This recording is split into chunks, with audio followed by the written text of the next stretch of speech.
Walaupun banyak yang bilang posisi menentukan prestasi, Iya, betul. tapi posisi di belakang juga menentukan prestasi menurut saya. Oke. The biggest management mistake kita meng-hire orang yang sesuai dengan kita. Saya nggak percaya dengan work-life balance. Baik-baik lo, patuhin atasan dan segala macam. Menurut saya itu udah ketinggalan zaman.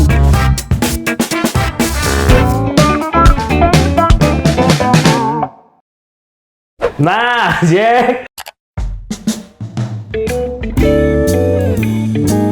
Apa kabar? Kita ketemu lagi akhirnya. Alhamdulillah, udah lama banget kita nggak bikin konten ngobrol bareng. Ini salah satu narasumber di ngobrol barengnya Jahe Jack. Gue bisa nyebut sebagai super celebrity versi gue. Karena lumayan susah nyari waktu beliau. Jadi hari ini punya kesempatan ngobrol sama beliau. Ini worth it banget. Awal pertemuannya ada di satu workshop gitu bareng. Beliau jadi narasumber. Terus pas ngeliat, wah ini menarik banget. Ini viewer JJ harus nonton nih, harus dapat insight dari beliau gitu. Akhirnya ketemu, terus tahu lebih dalam ceritanya sama beliaunya juga. Beliau adalah Pak Eri Hardianto, managing directornya di Indonesia ya Pak ya, CEO juga di Indonesia Philippines. Ini dia Jack, Pak Eri Hardianto.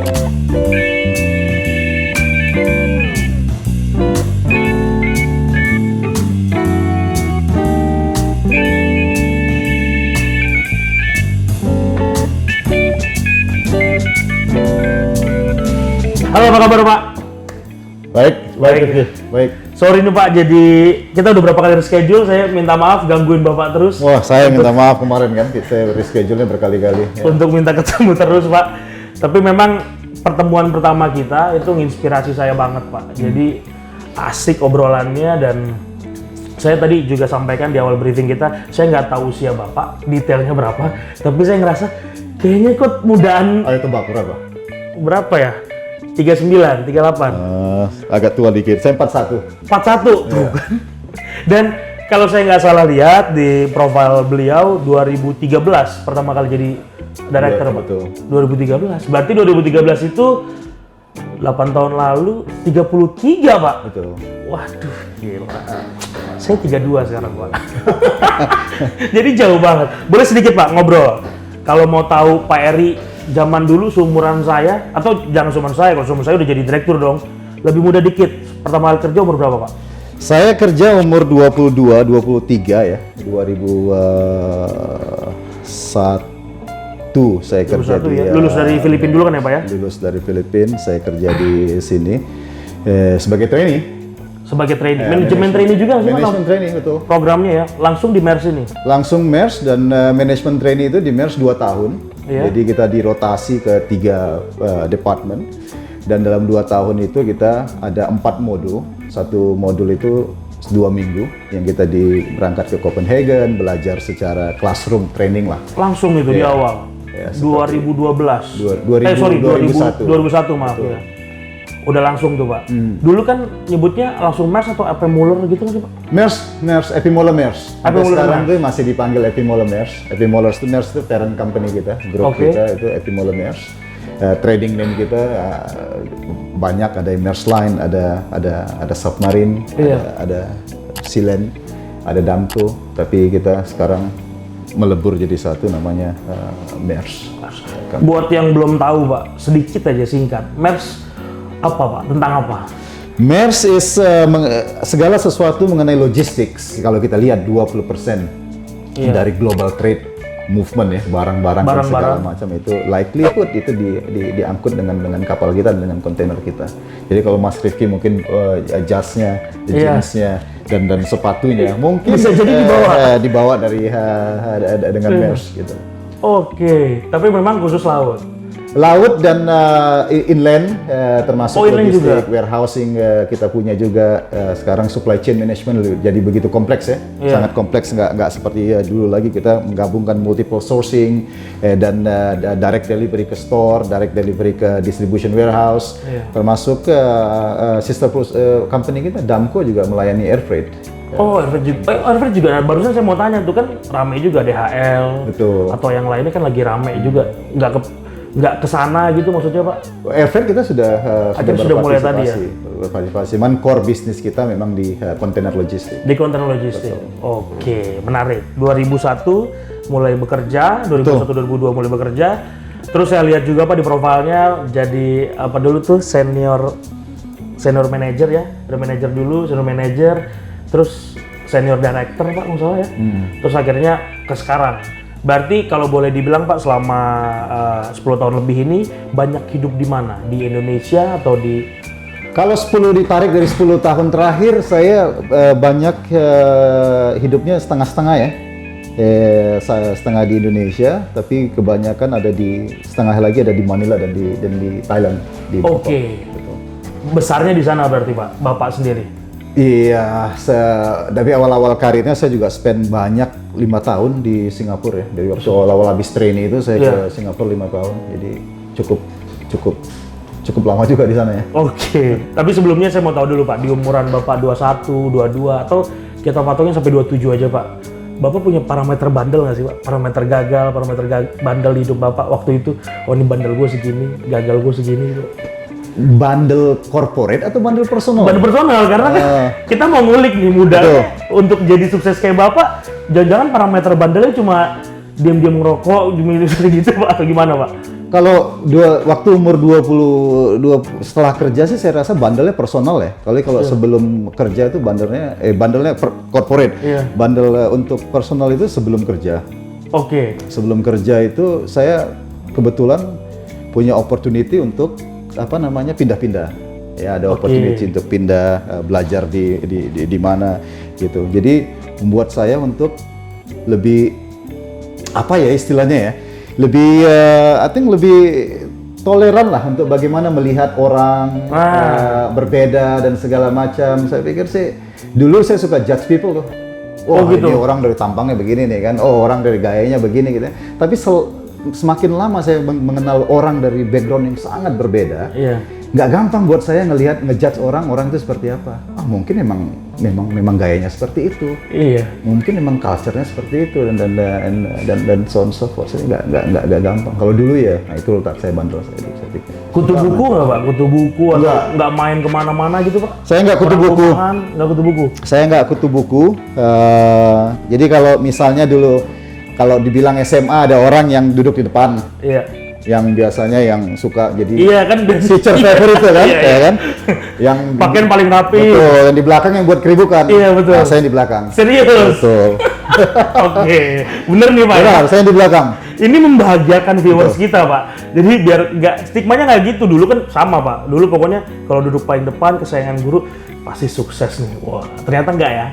Ada juga duduk belakangnya. Saya duduk belakang. Definitely saya di belakang. Tidak menentukan masa depan. Walaupun banyak yang bilang posisi menentukan prestasi ya. Iya betul. Tapi posisi di belakang juga menentukan prestasi menurut saya. Oke.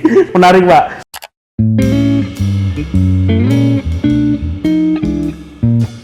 Banyak yang bilang ada 3 hal nih yang biasa disebutin ke millennials Pak. Pertama dia cepat. Yang kedua dia tahan tekanan. Yang ketiga dia inovatif. Menurut Bapak, emang kayak gitu atau gimana Pak? Menarik banget ya. 80% staff kita itu milenial. Karena 80% yang sekarang ya. Itu kalau kita lihat milenial itu kan mulai dari tahun 82 ya kalau nggak salah ya, sampai 96. Sampai 96 betul. Sampai 96 itu yang kita kategorikan milenial. Dan kalau kita lihat dari staff komposisi kita itu 80% di Indonesia dan Filipina yang berstatus generasi milenial. Of course ada stigma positif dan ada stigma negatif juga toh dengan milenial. Kalau menurut saya sih beberapa tadi yang stigma yang Mas Rifki sebutkan itu benar. Dalam arti mereka ingin cepat. Ya? Betul. Habis itu mereka inovatif. Betul. Kalau kita lihat ya, saya selalu ngasih contoh bahwasanya ke anak-anak kita yang di perusahaan, saya bilang anak saya tumbuh dengan iPad, dengan tablet. Saya nggak tahu boleh sebut merek apa nggak? Boleh Pak. Dengan tablet itu yang dia mainkan di sekolah dan segala macam. Kalau kita kasih sama dia mesin tik, wah dia nggak tahu tuh. Ini gunanya untuk apa gitu kan? Kaset aja dia nggak tahu tuh, audio kaset itu ya. Betul. Itu mereka nggak tahu.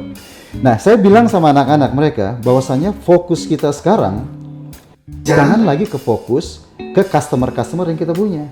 Fokuslah ke future customer yang hidupnya dan besarnya nggak lagi mengenal teknologi-teknologi tradisional, tapi menggunakan teknologi-teknologi maju. Gitu. Oke. Nah itu yang buat anak-anak milenial di MERS ini sangat excited. Jadi balik ke stigma tadi ya, apakah mereka Cepat, inovatif, Yes. tahan tekanan.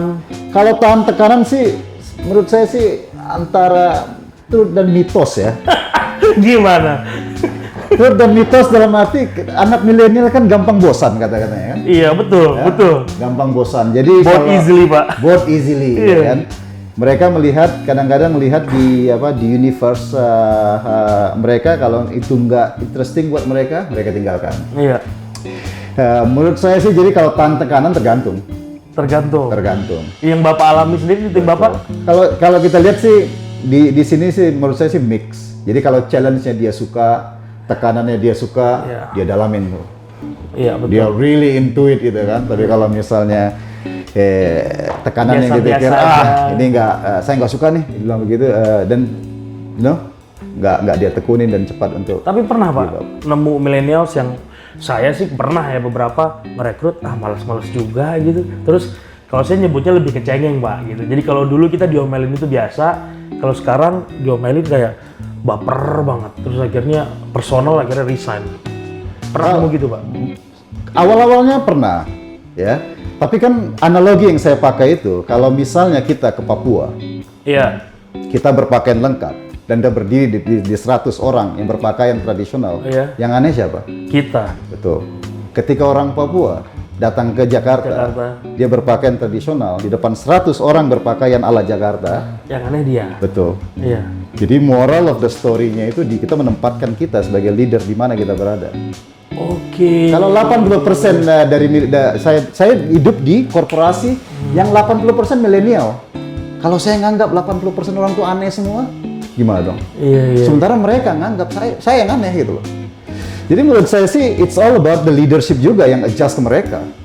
Jadi bukan zaman ya kita bilang mau mereka ini loh corporate culture kita. Lu harus ngikut ini, lu harus ngikut ini dan segala macam. Lu nggak boleh pakai jeans, nggak boleh segala macam, Iya, harus iya. pakai traditional conservative business attire gitu. Mereka tinggalkan gitu. Wow, menarik. It's, So the leaders have to change, Pak. They have to. Jadi kalau mereka sekarang, kalau saya lihat banyak ya, saya attending beberapa forum, kalau lihat teman-teman komen di LinkedIn yang mengatakan, wah bersyukurlah kamu udah ada kerjaan, bersyukur, kerja baik-baik aja. Sering. Bener nggak? Iya betul. Baik-baik lo, patuhin atasan dan Iya. segala macam. Menurut saya itu udah ketinggalan zaman. Wah gila Isa.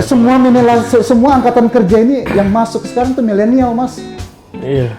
Kalau kita nggak adjust sama mereka gimana? Nggak ada yang mau kerja sama kita.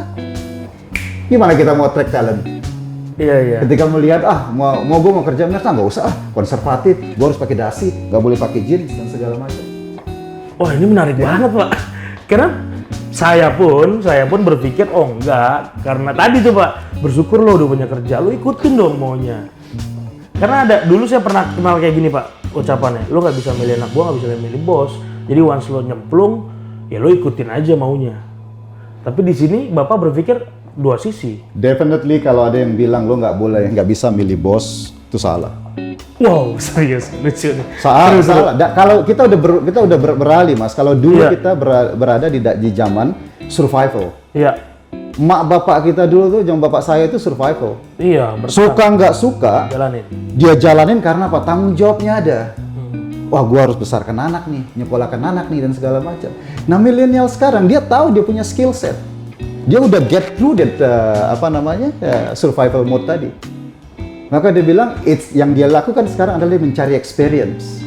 Kalau dia bilang dia pergi satu perusahaan dan dia nggak menemu experience, dia nggak menemukan bahwasanya perusahaan itu bisa membuat dia tumbuh sebagai individu, dia tinggalkan. Nah, yang rugi siapa? Perusahaan. Yes, exactly. Wah, ini menarik banget. Iya menarik Pak, karena ini saya baru tahu nih, kita baru ngobrol dan nggak ke-brief. Jadi saya pikir bener juga ya. Dan ternyata ya memang zamannya sekarang kayak gini, kita yang leader harus ngikutin. Menyesuaikan lah. Oke, tapi ada nggak Pak? Sorry saya tanya sedikit nih Pak, ada nggak yang Bapak selalu pegang dan nggak pernah berubah prinsipnya? Iya. Menurut saya sih, saya sangat lekat dengan namanya good corporate governance. Ya. Oke. Saya diajarkan dari MERS waktu training dan dari dulu bagaimana untuk kita waktu di seminar juga berbicara luar biasa ini ya. Iya. Bagaimana kita make sure apa yang kita lakukan in compliance dengan value kita sebagai pribadi, undang-undang yang berlaku, dan juga kepatutan.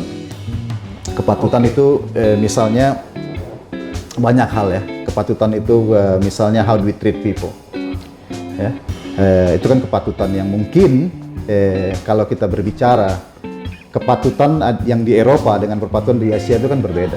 Iya. Nah, itu tugas leader yang untuk make sure mereka punya cultural tolerance di mana mereka beroperasi. Gitu loh. Oke. Ketika terutama leader-leader yang mau katanya go internasional gitu kan. Nah, ketika go internasional itu nggak bisa kita masukkan pakem kita. Gua ngelit orang nih harus gini nih. Gitu. Oke. Mungkin bekerja di satu negara di culture tertentu, tapi kita pindah ke negara lain. Beda lagi. Analogi yang saya bilang tadi ketika kita berada di Papua. Iya. Kita yang harus mengejas ke sana. Cuman ada value-value tertentu yang harus kita pegang seperti tadi saya bilang compliance, saya sangat serius untuk compliance, and others is basically very basic. You treat people the way you wanted to be treated. Wah, menarik. Satu lagi sedikit, Pak. Bapak berarti kan sudah lama di Filipina, Singapura juga.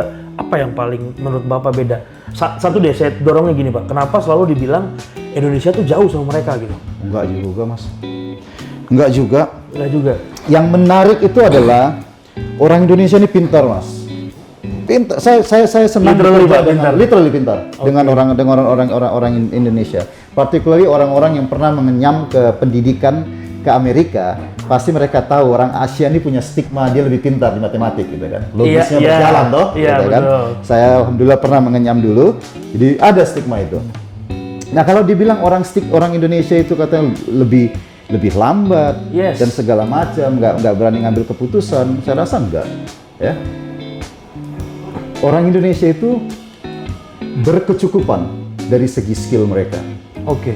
Cuman satu yang saya bilang, saya potentially minta untuk penonton semua di sini, untuk Indonesia adalah untuk bisa mengutarakan pendapatnya. Kalau enggak, bilang enggak, gitu. Karena it's exactly what we get paid for. Saya dibayar atau Mas dibayar bukan untuk mengucapkan iya setiap kali bos bilang ini bagaimana? Oh bagus Pak. Ini bagaimana? Oh bagus Pak. Kita dibayar mahal untuk ngasih feedback yang tadi. Bagaimana menurut perspektif kita? Nah nggak harus lah. Bukan zamannya lagi kita untuk bilang yes man. Nah orang Indonesia terlalu takut kalau dia menyuarakan pendapatnya dan itu berbeda dengan pendapat bosnya. Dia berbeda. Besok gue dipecat apa enggak nih kan gitu kan? Besok gue masih dijadikan anak bos apa enggak segala macam. Dan saya selalu bilang sama anak-anak milenial ya di tempat kita, kalau di MERS itu orang dipecat hanya karena dia berbeda dengan bosnya. Saya dipecat berkali-kali udah di masa lampau, tapi alhamdulillah masih di sini gitu. Wah ini menarik. Atau karena kita beda industri ya, tapi buat saya tadi stigmanya tuh enggak. Anda dibayar itu untuk mempermudah kerjaan bos, tapi elaborasinya lagi ya lu turutin. Semua yang dia mau lu kerjain aja, walaupun itu, nggak demen gue, bukan lu ini perusahaan. Stigma saya kayak gitu Pak awalnya. Tapi Bapak bilang enggak, lu dibayar mahal karena untuk kasih feedback. Betul. Tugas kita kan kalau kita mau bicara mengenai kita nggak tahu Masnya tumbuh waktu itu di zaman apa ya bacanya ya. Kalau saya tumbuh di zaman Jack Welch. Okay. Ya. Itu buku yang terkenal Winning dan segala macam ya. Berapa hari yang lalu dia passed away ya. Iya, saya lihat di Instagram umur 84. Jadi salah satu yang dia bilang itu yang paling terkenal adalah over deliver satu. Ya. Over deliver dari boss expectation bos Anda. Yang kedua yang dia bilang make your boss looks good. Ya kan? Ya betul. Bukan berarti boss looks good, bukan berarti bos ganteng banget hari ini, bukan begitu aja. But make your boss looks good is by exactly giving the boss feedback. So make sure that boss itu looks good in front of his boss. Kasih feedback dia, bos gini loh bos, mengenai pekerjaan. I don't think it's a good idea. The good idea is 1, 2, 3, 4, 5. Orang kan nggak bisa pintar dalam semua hal. Iya betul. Ada loophole tertentu. Nah, kita yang harus secara cermat melihat bos gue loophole-nya di mana nih? Let me fill the gap. Wow. Bos gue gimana? Let me fill the gap di situ. Nah, makanya yang menurut saya juga yang one of the biggest mistake untuk leader itu, terutama new leader, itu adalah ketika mereka meng-hire, they hired people like them. They hire people like them. Orang ngumpul dengan orang bisa akrab dengan orang sesama kita kan? Iya. Tapi it's the biggest management mistake kita meng-hire orang yang sesuai dengan kita. Nah, kalau kita meng-hire orang yang sesuai dengan kita, kelebihannya sama, kekurangannya sama, siapa dong ini tuh kekurangan kita? Keren banget.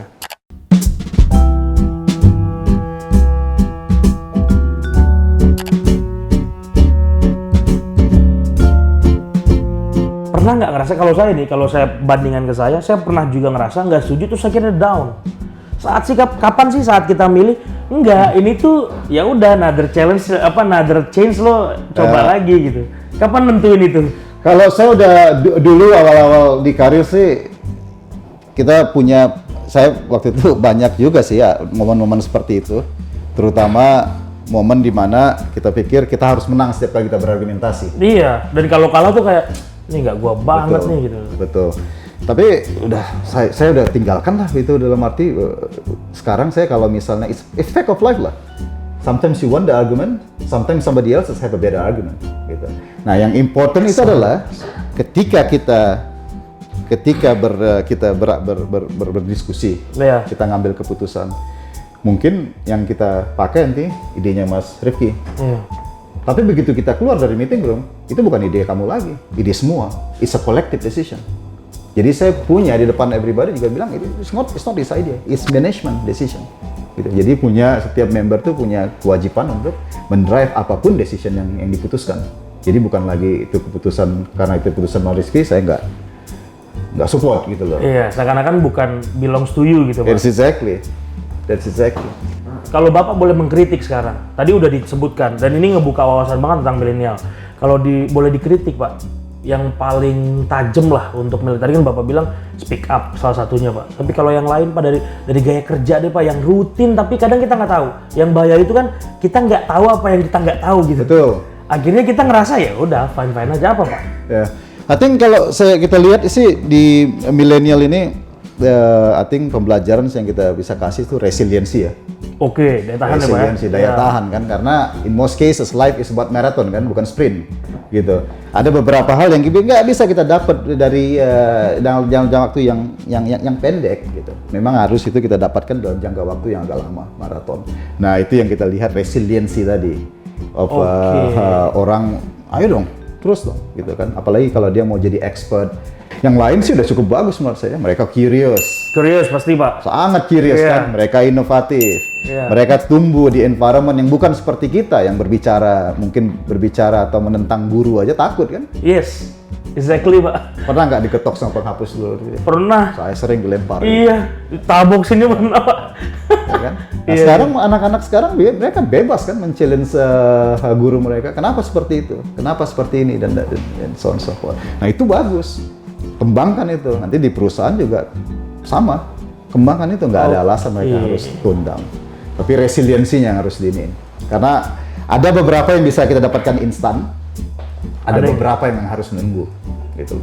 Kalau ngomongin tahun, menurut Bapak normalnya seseorang untuk stay di satu perusahaan berapa tahun Pak? At least Pak.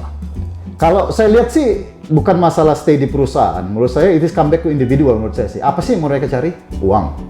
Ya, to be honest saya iya Pak. Ya. Uang. Kalau persepsi uang itu kan ada beberapa cara mengejar uang itu. Kalau mengejar uangnya dengan cara berpindah-pindah, karena setiap kali kita pindah normalnya naik. Ya, kenapa perusahaan itu mau ngasih 30% lebih tinggi kalau kamu pindah? Kenapa kira-kira? Ya karena dianggap sudah pengalaman. Tidak perlu nge-brief dari awal dan butuh inovasi baru dari yang sudah di sana. Betul. 30% menurut saya itu hal yang wajar, yang harus dilakukan oleh setiap perusahaan kalau dia mau ambil. Kenapa? Karena itulah cost yang dia bayar untuk orang tadi itu pindah dari zona nyamannya ke zona tidak nyaman. 30% itu? 30% itu, 20%, whatever numbers itu kan. Yang kemarin dia katakanlah perform well. Orang itu kan perform bukan karena individunya saja. Masih bisa perform karena Masnya secara individu dan lingkungannya mensupport. Setuju. Tim, ya. Nah, kalau Mas pindah ke perusahaan yang baru, Masnya udah bawa nih dengan 120%. Lingkungannya nggak mensupport, kira-kira bisa sukses nggak? Belum tentu. Belum tentu. Nah, itulah ketidakpastian tadi dibayar lebih sama perusahaan. Ya. Oke. Itu kalau orang yang mau mencari uang dengan pindah-pindah, ya.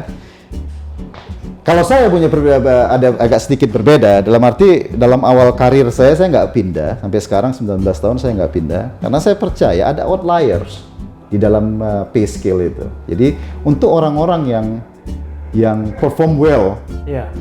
dan contribute more value to the company, dia Pasti akan naik. bayar lebih dari market. Karena apa? Dia tahu kalau nih orang punya value. Ya toh, kalau dia pindah, you can get a bit more, ya. Tapi kita akan kehilangan talent itu. So untuk talent yang tertentu, yang kita pikir is a good talent, kita harus retain. Mesti dikit. Kita keep, apapun caranya, selama itu legal. You know? Ya, selama itu legal. Oke. Salah satunya, of course, dengan memberikan kompensasi yang bagus. Harus sih. Harus. Kita nggak bisa bilang aja Coba bagus lagi loh, kerjaan luar biasa, tapi mereka mesti kasih money, gaji, apa aja segitu. Gitu kan. Bapak menyebut diri Bapak apa nih, Pak? Bapak cinta sekali dengan MERS dengan 19 tahun di sini, atau Bapak cinta dengan apa yang Bapak kerjakan atau yang lain, Pak? Kalau saya sih curious dengan apa yang MERS lakukan, karena banyak hal yang MERS lakukan itu bersifat inovatif. Jadi setiap 3 tahun, dan ini waktu offline kita selalu bilang ya, tiap 2-3 tahun tuh MERS berubah terus tuh. Ada aja yang diinovasikan. Tapi yang menarik itu nggak semua inovasi itu berhasil. Banyak yang gagal, Mas. Justru itu menarik. That's exactly, itu buat menarik dalam arti jadi pembelajaran buat kita. Jadi nggak ada yang dalam istilah, nggak ada dalam 3 tahun itu like a dull moment, mau ngapain lagi nih gitu. Kadang-kadang kita jarang sekali merasa itu, karena tiap tahun berubah. Last year kita melakukan reformasi yang luar biasa besar. Luar biasa besar. Oke, gagal yang paling besar apa buat Bapak? Buat saya personal. Iya, personal. Banyak lah kalau kita lihat gagal yang jadi pembelajaran. Kita berapa kali buat pengembangan produk. Salah satunya kemarin tuh di Indonesia itu sempat tahun berapa itu ya, 2011 atau 12 ya, kita masukkan kapal terbesar di 2013 di Tanjung Priok. Ya, itu Tanjung Priok ya. Ya kan? Saya baca itu, ya. Belindo ya, baca. Yang terbesar, dari 4.000-an ya. Iya. 4.000-an itu terbesar dulu zaman itu kan. Kita buat study itu, direct call ke Australia. Oke. Ya. Dari Australia kita lihat perkembangan trade-nya luar biasa, tapi ternyata marketnya nggak tumbuh seoptimistik yang kita perkirakan, sehingga itu direct calls itu harus kita cabut setelah 2 atau 3 bulan kali. 2-3 bulan? Nggak berlangsung Oh, lama. itu it's decision banget ya, Pak. Yes. Banyak hal-hal yang buat jadi pembelajaran buat kita. Dan itu di-appreciate. Kalau saya angkat tadi bicara Bapak, di-appreciate MERS. Bahwa itu bukan hal yang tadi Bapak bilang inovasi gagal dan menyenangkan. So, MERS, tanggapan mereka? I think it's a good learning. Gitu. Bukan berarti itu juga learningnya easy. Pasti juga kita diomelin juga gitu ya, Pak. juga tuh kan. Tapi still gitu. Jadi kita nggak jarang sekali kita dipenalize untuk melakukan kesalahan yang pertama ya. Jadi kalau kesalahan itu berulang, dan ya itu tentu harus diadres. Pak, untuk people like you, Pak, yang 40 tahun udah dari 30 sudah jadi director, akhirnya sudah pengalaman banget nih, Pak. Bapak ini nggak sih, Pak, kerjanya siang malam pagi gitu, yang wah hidup saya 90% buat kerja, 10% di rumah gitu, Pak. Kerjanya keras banget nggak sih, Pak? Menurut Bapak, do you love working, Pak? I love, tapi nggak terpaksa, Mas ya. Jadi saya nggak percaya dengan work-life balance.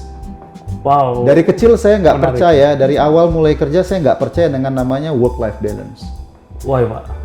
Menurut saya itu nggak mungkin di-achieve work-life balance, karena work-life balance itu kalau pemikiran secara harfiah saya adalah kita memisahkan antara kehidupan profesional dan kehidupan personal.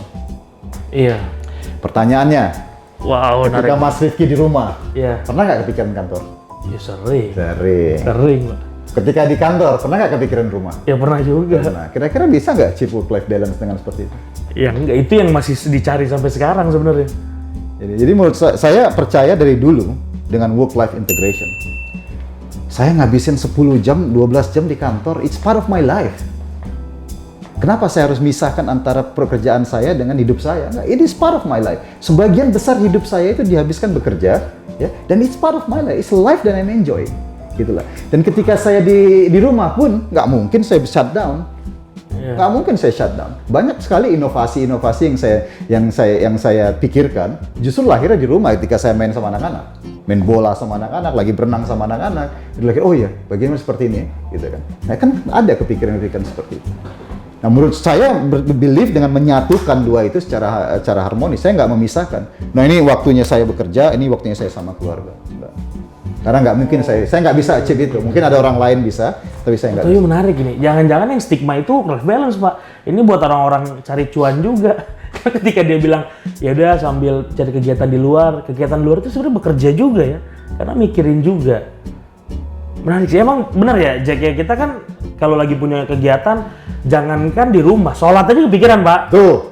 Sholat aja tuh cemas gitu kayak. Oh ya, masih mikirin kan, wah nemu jadi nggak fokus gitu. Apalagi lagi baru dimarahin tuh kan? Itu baru jelas. dimarahin, habis itu sholat. Itu jelas, jelas. Lama tuh sholatnya biasanya. Betul, lama sholatnya. Sujudnya lama banget tuh kan? Iya. Oke. Jangankan dimarahin, lagi senang aja dipuji. Kepikiran. That's Kepikiran right. juga kan? Bener, setuju. Ya kan? Tuh Jack, dengerin. Bukan work-life balance, tapi gimana you live with that and then you enjoy it. Work-life integration. Tapi setiap orang sih menurut saya itu konsepnya agak beda-beda, Mas Rifki. Jadi nggak bisa dipaksakan. Ada memang orang yang bisa membedakan antara work dan life separately, bisa. Ada yang bisa menggabungkan work-life integration. Jadi mana menurut saya sih simple aja lah, mana yang bekerja buat mereka. Ya, tapi buat Bapak ya work itu ya life. It's work, it's life. And life is work is life. Teknologi digital sekarang udah canggih banget. Bapak bisa lihat video ini di masa mendatang, Pak. Bisa nih kalau udah kerekam kayak gini, udah diposting pasti kapanpun bakalan kelihatan gitu. Nah, Pak, andai-andai Bapak akhirnya kita loncat ke 10 tahun lagi, Pak. Bapak 30 atau 15 lagi deh, Pak. 15 tahun lagi. Bapak mau ngomong apa sama kehidupan yang sekarang, Pak? Atau prediksi Bapak di 15 tahun lagi apa, Pak? Kalau kita lihat dari situasi sekarang, kita prediksi 15 tahun yang akan datang, saya lihat artificial intelligence ya. Oke. Itu akan menjadi nyata. Kita sudah lihat itu. Kita lihat warehouse yang terbesar itu dioperasikan dengan tidak ada orang sama sekali. Gitu. Oke. It's all fully automated. Kita ada melihat Amazon Go Store yang sama sekali nggak ada orang. Scan bayar sendiri. Bayar Indonesia udah ada tuh, Pak, JDID. Ya. Dan sekarang mereka juga sensornya ada di telepon. Iya, betul. Gitu, ketika dia check out dia tahu, gitu kan. Jadi itu akan merubah landscape. Nah, pertanyaannya adalah, gua harus belajar apa dong supaya stay relevan kan, gitu kan? Setuju. Skill apa? Skill apa yang gue butuhkan? Gitu, apakah soal buat teknologi? Betul. Atau ada yang lain menurut Bapak? Gue harus belajar apa gini kan? Dokter pun ke depannya akan terancam kan dengan teknologi Watson dari IBM. Iya, betul. Udah baca toh? Udah baca. Mengerikan kayak Mengerikan dia, Pak. Tapi kan masih kontroversi. Betul. Coba saya tanya deh Mas Rifki ya. Iya. Kenapa dokter itu disebut bagus? Nah, saya punya pemikiran sendiri. Dokter ketika dia bilang bagus, ketika dia bisa berkomunikasi dengan bagus sama pasiennya, menurut saya. Betul. Itu baru antreannya panjang. Betul. Padahal obatnya sama, tindakannya sama. Ya. Dia berkomunikasi. Dia bisa komunikatif nih dua arah nih kan. Nggak satu arah lagi kayak zaman dokter dulu kan. Ikutin aja nih apa gue kata gitu kan. Terus dia bagus juga karena diagnosa dia. Iya, tepat. Tepat kan? Tepat. Kenapa dokter bisa kasih diagnosa sih? Ya skillnya, Pak. Jam terbang dia. Akhirnya dia bisa tahu berdasarkan pengetahuan dia, akhirnya dia punya diagnosa yang tepat. Exactly, experience. Yes. Orang bisa menjanji diagnosanya begitu tajam karena dia baca buku. Yes. Ya, dia sekolah ke kedokteran sama pengalaman dia pribadi. Ya kan? Betul. Selama dia praktek itu. Nah, Watson mengumpulkan semua pengalaman dokter itu, analisa dokter itu dalam satu database. Di artificial. Dia bilang simptomnya seperti ini, A, B, C, D, E, F. Likelihood-nya itu penyakit apa? Penyakit ini. Dan treatment-nya yang paling bagus itu apa? Dia research juga dari semua itu. Treatment yang paling bagus ini. Kira-kira nanti ke depannya dokter itu terancam nggak? Iya. Ya, kalau gitu apa dong? Ini apa namanya kira-kira buat anak-anak yang nonton nanti ini kira-kira membelajar Jadi dokter apa enggak? jadi dokter apa enggak? Iya, karena selama ini kan kita mikir cari second opinion deh. Diagnosanya mungkin lebih bagus, dokter A ini lebih bagus. Berarti setuju Pak kalau dibilang besok skillnya akan banyak yang tenggelam tapi bertahan di teknologi. Di teknologi mungkin ya akan tetap bertahan sama orang yang punya skill-skill khusus. Ya, saya melihat sih orang akan menghargai seni lebih ya. In the future. In the future. Atau from now Pak? Nanti from now in the future juga, I think seni buat sebagian orang tuh ya sangat-sangat entertainer. Dulu kan kita ngelihat seni itu apa sih? Ya, the future lah. Gimana sih? Ya kan segala macam. Orang-orang yang punya skill tertentu, menurut saya ke depan akan bertahan luar biasa.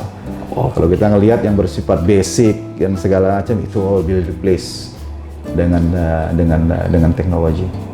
Teknologi akan mereplace itu semua. Oke.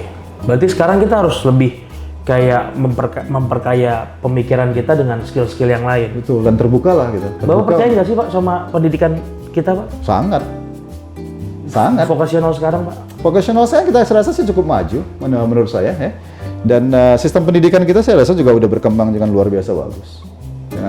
Cuman harus dibutuhkan koneksi antara apa yang dibelajarkan di classroom dengan reality in life. Ya, itu kan itu yang koneksinya harus kita jembatani, dan itu bukan responsibility perguruan tinggi, menurut saya itu responsibility bersama. Kita pun sebagai perusahaan harus menyediakan itu. Kita reach out dengan university, kita lihat bagaimana. Betul. Kita lihat magang dan segala macam. Magang biar lebih siap. Ya. Kita ada program loh ini. Apa Pak programnya? Jadi punya banyak milenial sekarang ini kan nggak tahu kalau misalnya gua mau join nggak nih ya perusahaan ini. Gitu. Sementara kan biasanya kan probation berapa bulan sih? 3 bulan. 3 bulan. Nah kita ada program namanya Leads. Ya, Leads ini kita lihat dari ratusan aplikasi. Kita join interview dengan leadership segala macam, kita pilih, kemarin kita ambil 18 ya, Indonesia dan Filipina. Nah ini program, kontrak setahun, setelah setahun dia decide, lo mau nggak sama gua? Secara mutual. Bapak garanti itu dong berarti? Yes, kalau dia perform, kita tawarkan kontrak, by the way, you are doing extremely good, ditawarkan lo kontrak dengan gaji segini, lebih tinggi dari lead program, dan kira-kira lo cocok nggak sih sama kita? Setelah setahun ini gimana feedbacknya? Oh ditanya feedback juga? Isong bukan, jadi dua arah. Kita mau, kalau dia nggak mau, nggak bisa juga toh. Dia mau, kita nggak mau, nggak bisa juga. Jadi kita dari awal kita bilang kan, ini loh, ini ibaratnya tunangannya setahun nih. Iya. Nah, setelah setahun kita putuskan kita mau nikah apa enggak, gitu. Dengan ini, kan jadi dua arah. Pak, emang menurut Bapak penting feedback dari yang baru nyoba atau magang tadi program yang berarti fresh grade misalnya gitu Pak? Penting buat Bapak? Mas, fish cannot see water. Wow. Ikan itu nggak tahu dia itu ada di laut. Perumpamannya keren nih. Fish cannot see water. Fish cannot see water. They cannot see. Dia nggak tahu itu air. Karena seumur hidupnya dia ada di air. Nah kita tendensinya adalah kita ngerasa wah kita udah besar, kita udah hebat. Siapa dia yang ngasih feedback sama kita? So we don't know what we don't know kan? Mas Rifki yang bilang tadi kan? Iya sih. Tapi kalau saya mikirnya ya feedback dijalanin dong enggak. Dia kan punya urusan yang lain, sibuk gitu. Di MERS sendiri menurut kita take feedback itu seriously, and then you kita olah itu Pak. Jadi kita juga di MERS ini tahun lalu kita introduce namanya reverse mentoring.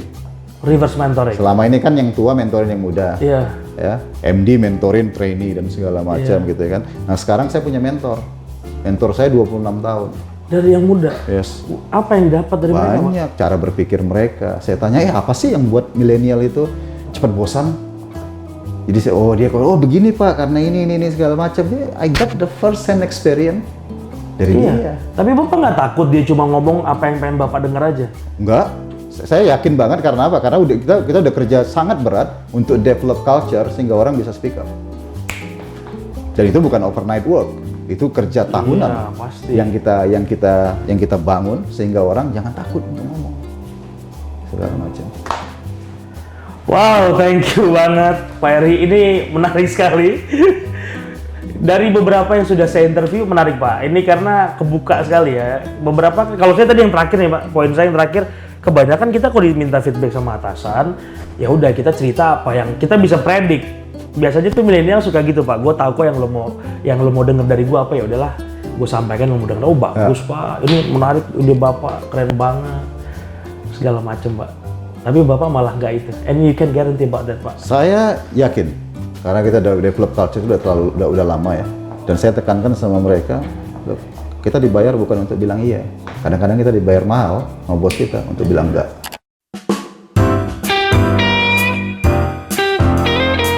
Thank you banget Jack, thank you Pak Heri. Thank you. Menarik sekali. Thank you. Dan kesempatannya sebentar tapi padat banget Pak. Thank you banget. Banyak yang menginspirasi Bapak. Boleh saya share Pak Instagram Bapak? Saya udah follow juga soalnya. Oh boleh, Ada boleh. ya? Ada Walaupun mungkin followernya cuma beberapa orang ya. Barangkali terjadi ngobrol. Bapak terbuka dong ya diskusi-diskusi kayak gitu. Absolutely. Saya sih sangat suka dengan apa? Dengan sharing berbagi ini. Karena dalam arti nggak harus semua pengalaman tuh harus dilaluin sendiri. Yes, betul Kita Pak. bisa ambil pengalaman dari orang lain sehingga kita bisa belajar dari situ. Oke, thank you banget Jack. Kita ketemu lagi di ngobrol bareng selanjutnya, dan sekali lagi bersama Pak Heri Ardianto, Managing Director Pak di Indonesia Filipina, dan sekarang base-nya di Indonesia. Kita nyebutnya PT MERS saja Pak ya? MERS Indonesia. MERS Indonesia. Ini grupnya, Sealand and then Submarine. Oke, thank you sekali lagi Pak. Thank you. Sampai ketemu lagi. Thank you. Terima kasih waktunya. Terima kasih. Dadah dulu Pak, boleh Pak? Dadah Jack, thank you.